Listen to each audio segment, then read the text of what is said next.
Hi everyone and welcome back. Today we're going to be making some high-end home decor using items from Dollar Tree. I hope you find tons of inspiration and enjoy today's video.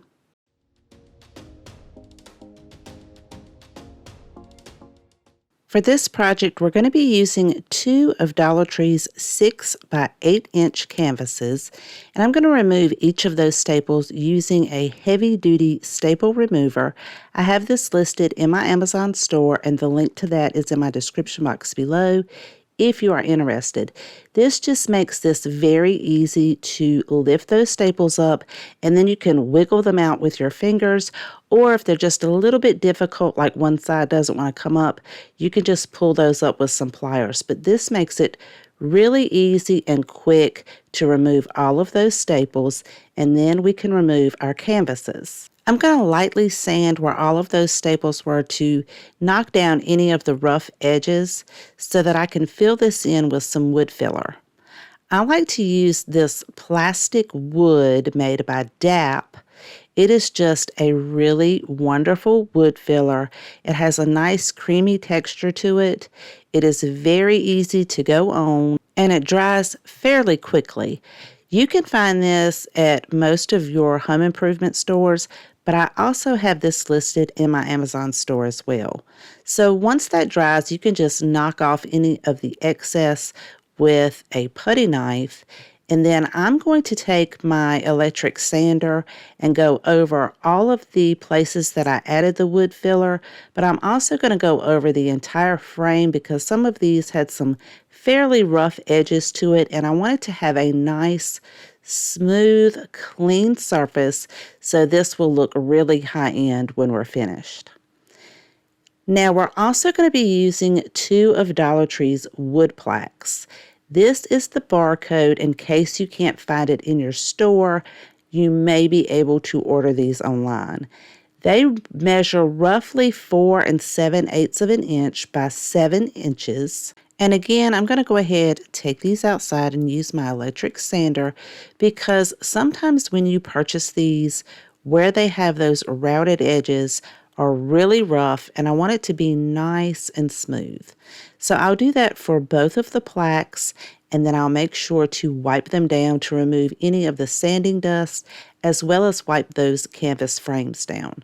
Now we're going to flip our plaque over to the back side, and I'm measuring 1/4 of an inch from the edge, and I'm going to do that on both sides of the long side of the plaque. Then I'm going to turn it around and make those marks on the other side, again 1/4 of an inch from the edge. Then I'll lay the frame and line it up at the bottom where those markings are. Make sure I have the same amount of space on each side. Then I'm going to mark the outside corners at the bottom of the canvas frame. So you're just marking the bottom and then the outside corner on each end of the canvas frame. Then we're going to turn it around and do the exact same thing on the other side. So it should be looking something like this, and you'll have one on each corner. We'll do the exact same thing on the back of the other plaque. Then we're going to take some wood glue, and I'm using Gorilla Wood glue, and I'm going to apply this to the short end of the frame, and I'm going to do this in 3 little sections, leaving a space so that I'll be able to add some hot glue. The hot glue is just going to give me a temporary hold until that wood glue sets up. Now we can set our frame down exactly where our 2 marks are and press it firmly to make sure that hot glue adheres. So it should be looking like this. Then we're going to turn it around and add our other frame to the other side the exact same way. Just lining up those 2 outside corners with our marks. And don't worry about if the frames aren't completely straight at this time at the top, because we're going to fix that when we add our other plaque.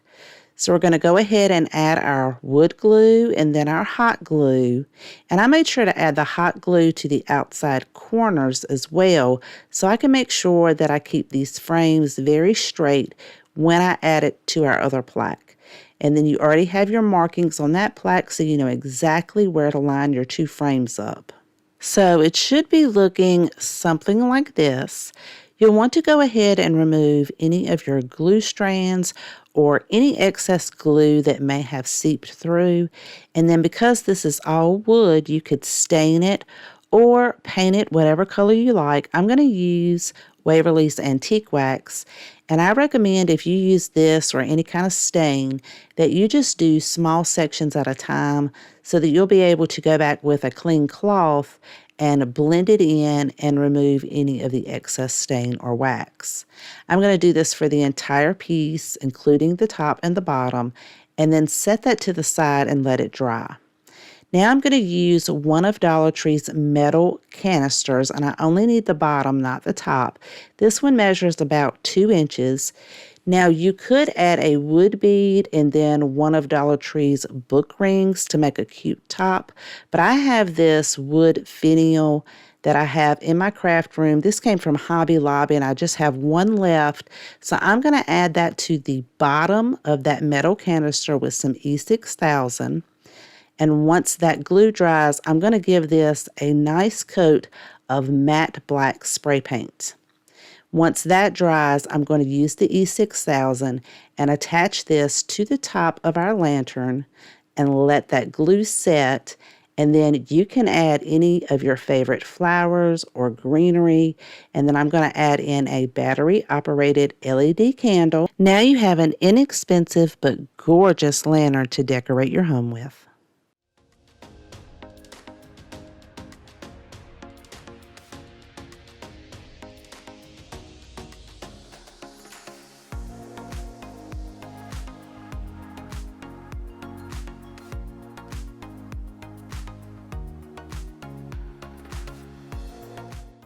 For the next project, I'm using the sign from Dollar Tree and it has 2 different hangers on it. I'm going to remove one of those, set it to the side, and I can use that in another DIY later on. I want this sign to hang horizontally. I'm also using some stencils. This came in a pack from Temu and it has various different farmhouse stencils on there. I'm going to use this one that says, "Hey y'all," and it has a cute pig, cow, and a goat on there. I'm going to attach this using some painter's tape to hold that stencil down, and I'll do that around all of those edges. I like to use Mod Podge on my stencil first, and I'm going to apply a very thin coat. This is going to help keep the paint from seeping underneath the stencil, and I'm also using my other hand to hold the stencil down to make sure I don't get any kind of clumps of the Mod Podge underneath that stencil. And then I'll let that dry before I apply any paint. I will be using some white chalk paint, but you could use acrylic paint for this. I'm going to apply it in the same method I did the Mod Podge, and that is by just adding it onto the sponge brush and then dabbing it on that paper plate to remove most of it so that it is a very thin layer of paint that I am pouncing up and down on top of the stencil. Once removing all of the painter's tape, the Mod Podge has dried before I applied the paint, so the stencil is kind of stuck down. So I'm going to go around all of those edges and very gently pull that up. You could wait for your white paint to dry. I'm actually doing this while the paint is still wet, and it gives you some beautiful crisp lines. Now, I thought I had recorded this, but all I did was take some white acrylic paint and add a very thin layer around the top border of the frame. And now that that has dried, I'm going to take some sandpaper and scuff that up because I want mine to have a nice rustic distressed finish on the outside. You can totally skip that part if you just want that nice crisp white frame. But this turned out so beautiful. You guys let me know what you think of project number 2.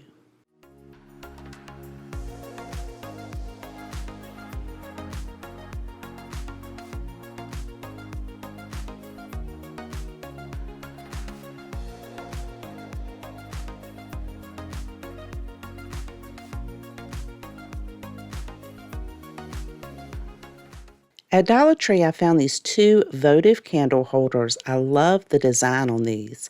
They feel like they're made of some sort of cement. This is the barcode in case you guys can't find them in your store. Maybe you can get them online.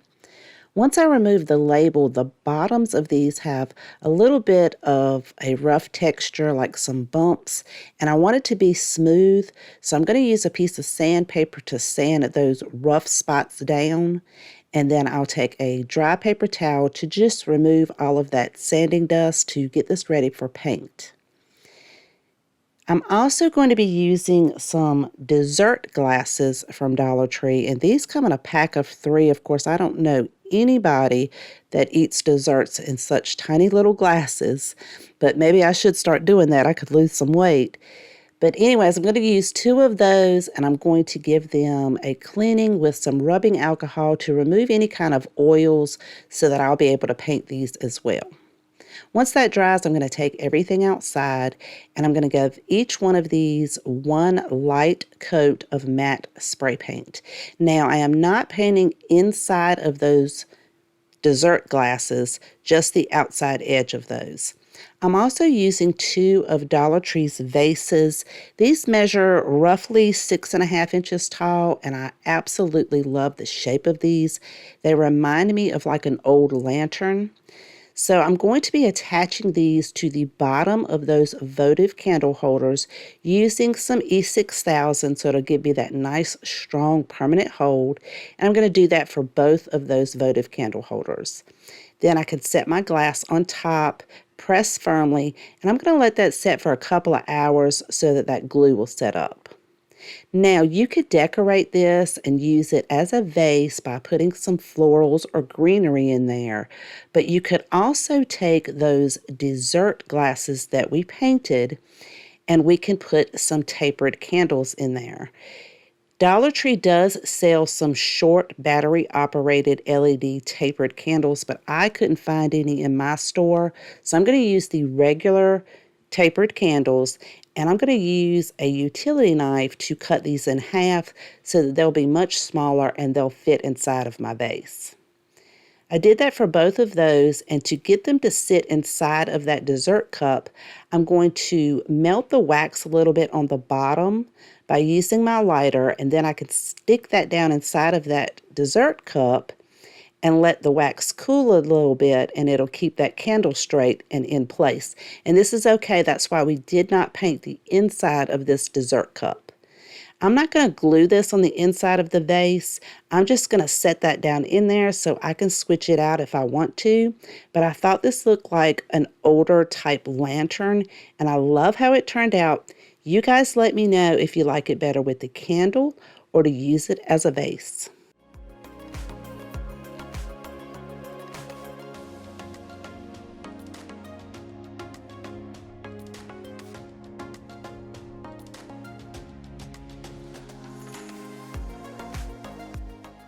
For this project, I'm using 4 of these pieces from Dollar Tree. They have this gorgeous shiplap look on the front. This is the barcode in case you can't find them in the stores. And I'm going to attach these using some E6000. So I'm going to slide this one over where it's the long way, and then I'm going to add the E6000 to the short end of the other board, and then I can attach this to the top of the long board right there at the edge and push that together real firmly. Then on the other one, I will turn that top right one around. We're going to attach that bottom piece on the short end to the outside edge of that one. Then we're going to attach these 2 sets together by adding that E6000 to the short ends of those pieces and then pushing them together. Now I'm using E6000 because this is not real wood, it's MDF, and I want to have a nice strong hold on it. And I have this on wax paper so I don't get any of that glue anywhere, and it also helps me slide these pieces together. Now I'm going to clamp mine to make sure they are pressed firmly and that glue sets up so it has a nice strong hold. Now I'm using 2 of Dollar General's garden stakes. I love these because they're solid wood, but if you can't find these at Dollar General, you could possibly glue some tumbling tower pieces together to make these pieces for your project. I'm going to cut mine down using my miter saw, but of course you could use your handheld saw. And I'm going to cut them down 2 to 11 3/4 of an inch and 2 to 13 1/4 of an inch.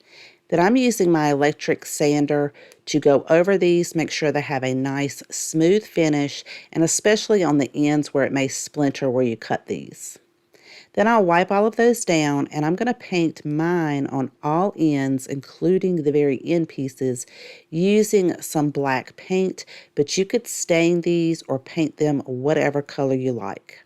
So while that is drying and my boards have set up, the glue has set, I'm going to flip this over to the back side, go ahead, remove all of those labels, and I'm going to use one of these plain wood square pieces from Dollar Tree. I'm going to attach that to the back of the 4 pieces using some E6000. This is going to help reinforce this piece, hold it together, and it's also going to give you a base on the front side of your piece. Now we can attach our wood pieces to the outside to create our frame. To do this, I'm going to use some E6000 as well as some hot glue. That hot glue is just going to hold it there temporarily until the E6000 sets up. I'm going to start off with the short pieces first, making sure that I keep them flush at the top and the bottom. Hold that in place, and it's going to be flat to the front. And then I'll add that second piece. Then we can add our top and bottom pieces to the outside edge of the side pieces. The reason that I like to keep my hot glue separate from the E6000 is because it tends to not work as well if I mix the two together. Once you have all your frame pieces together, I'm going to use some painter's tape to tape off the edge at the center so I can paint the centerpiece as well as those inside edges with some black paint and let that dry. Now I'm going to show you several different ways that you can use this piece in your decor. The first way is to use it as a tray, and you can style this in your home. It is absolutely gorgeous. It looks like a high-end piece, and you can style it however you like. If you don't want to use it as a tray, you could flip it over to the back side and add a hanger to the wood piece in the center. You could find these assorted packs of hangers at Dollar General. This one I'm going to use a sawtooth hanger because it's much more sturdy, and this piece is pretty heavy. Now you could hang this up plain and use it as decor, just this piece alone, or you could add a command strip to it, and then you could hang different kinds of signs like this cow sign from Dollar General, or you could add some different types of wreaths, and you could change those out for each of the seasons. You guys let me know which way you like it best. I hope you enjoyed today's video and found tons of inspiration. And if you have a favorite, let me know in the comments section down below. I always love to know which one is your favorite. Don't forget to hit that thumbs up and share with your family and friends. And if you haven't done so already, I would love for you to subscribe to my channel. Thank you so much for spending time with me today. Please take care, and I will see you guys next time.